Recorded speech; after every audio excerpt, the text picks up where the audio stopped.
Today, we're talking about an elephant in the room online. It could be an elephant in the Zoom room. And this is when you are afraid to niche down because you don't want to leave anybody out. Okay.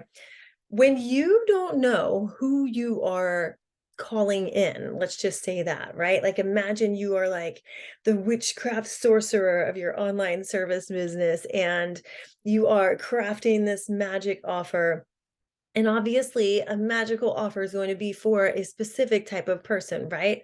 Now, if you're just starting out, especially, it is super important to niche down and to declare who this is for so that you can start getting known as somebody who is here to stay and somebody who's an expert and really amazing at what you do.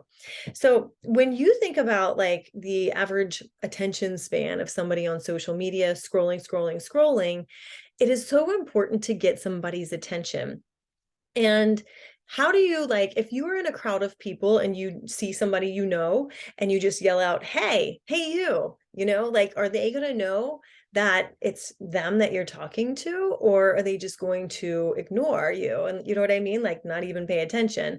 Versus if that's your friend's name's Katie, and you're like, hey, Katie, Katie's probably going to turn around, right? So, are you talking to Katie in your content right now, or are you just talking to everybody?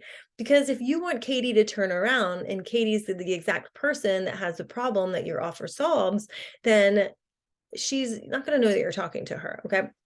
So, niching is not going to cut anybody out. In fact, it's actually going to make the right people stand up and listen and stop the scroll and listen because your content is focused on this type of person.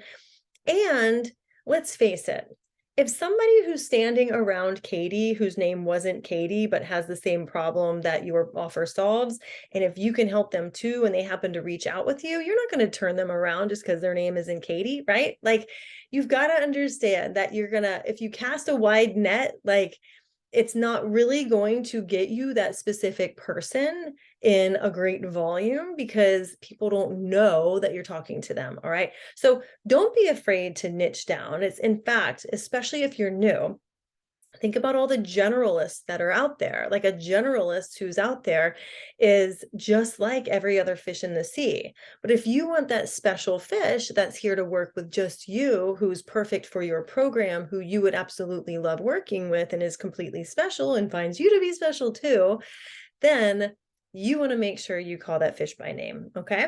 So go out there and try it. Take a look at the niche that you are currently looking for, like, or you're looking at working with, because I'll tell you, occasionally I do scans of people who act, on LinkedIn, I do scans of your accounts when you send me a connection request.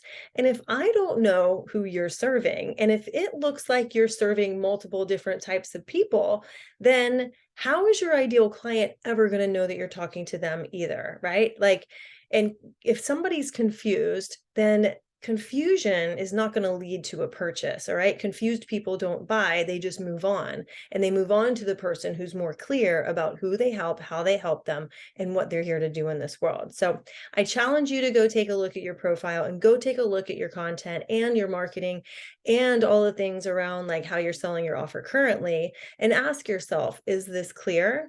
Is it crystal clear who I'm here to help, how I'm here to help them, and what we're here to do together, right? Enjoy.